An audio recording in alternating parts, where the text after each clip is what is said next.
वाढत्या डिजिटलायझेशनमुळे आजकाल सायबर गुन्हे मोठ्या प्रमाणात वाढलेत.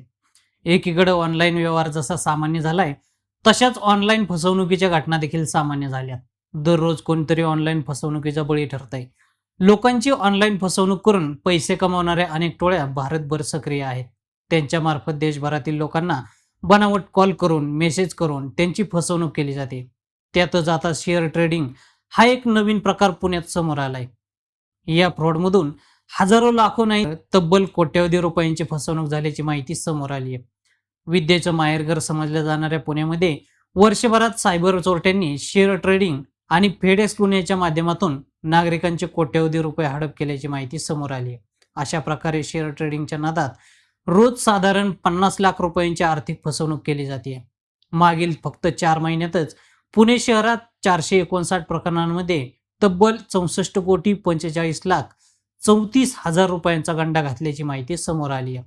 व्हॉट्सअप, इंस्टाग्राम, फेसबुक अशा सोशल मीडियाच्या माध्यमातून सायबर चोरटे शेअर ट्रेडिंग, ब्लॉक ट्रेडिंगमध्ये गुंतवणूक करण्यासाठीची जाहिरात करतात.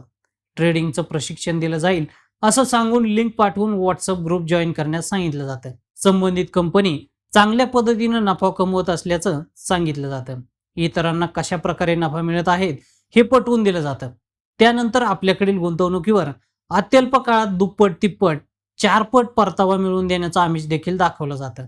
सुरुवातीला काही प्रमाणात परतावा देऊन विश्वास जिंकला जातो. त्यानंतर संबंधित व्यक्तीला आणखी गुंतवणूक करण्यासाठी सांगितलं जातं.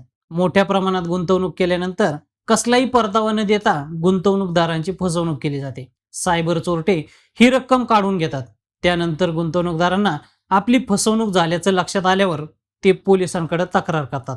अशा प्रकारे फसवणूक होणाऱ्यांमध्ये डॉक्टर्स, CA, IT इंजिनियर, नोकरदारांची संख्या सर्वाधिक असल्याचं समोर आलंय.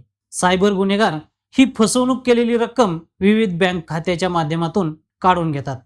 ही रक्कम विविध राज्यातून, देशांमधून काढून घेतली जाते. त्यामुळे याची चौकशी होणं किंवा त्याचा तपास लागणं जवळपास अशक्यच असतं. आरोपींचे व्हॉट्सअप ग्रुप, टेलिग्राम ग्रुप हे देशाबाहेरचे असल्यानं त्यांचा तपास करण्यासाठी मोठे अडथळे येतात. त्यामुळे सायबर पोलिसांकडून ऑनलाईन आर्थिक व्यवहार करताना काळजी घेण्याचं आवाहन करण्यात येते. मान्यताप्राप्त शेअर ब्रोकिंग कंपन्यांच्या माध्यमातूनच व्यवहार करावेत. अनोळखी मोबाईल नंबर, अनोळखी व्यक्ती यांना प्रतिसाद देऊ नये.